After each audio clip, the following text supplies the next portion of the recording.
নজর রাখবো পরবর্তী সংবাদে।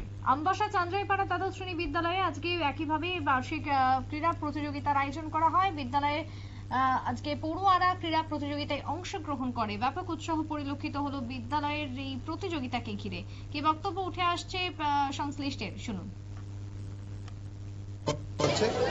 তো এবছর আমাদের এই বার্ষিক ক্রীড়া প্রতিযোগিতা 2টা বছর হয়নি, ইলেকশনের কারণে হয়নি, নানাবিধ সমস্যার হয়নি। যাই হোক, আজকে আমাদের এই বার্ষিক ক্রীড়া প্রতিযোগিতা অনুষ্ঠিত হচ্ছে। আমাদের মধ্যে উপস্থিত আছেন আমাদের বিদ্যালয়ের প্রাক্তন প্রধান শিক্ষক মহাশয় শ্রী মালসুমথাং রুকুম, এবং আরও অন্যান্য অতিথি আসার কথা ছিল, বিভিন্ন কারণবশত তারা আসতে পারেনি।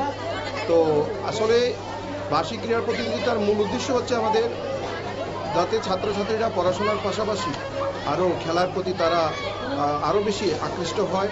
কারণ আমরা জানি sound mind reside sound body, অর্থাৎ সুস্থ দেহেই সুস্থ মন বিরাজ করে। তাই এই উদ্দেশ্যকে সামনে রেখেই আমাদের এই বার্ষিক ক্রীড়া প্রতিযোগিতা আয়োজন। আপনারা শুনলেন স্কুল শিক্ষকের বক্তব্য।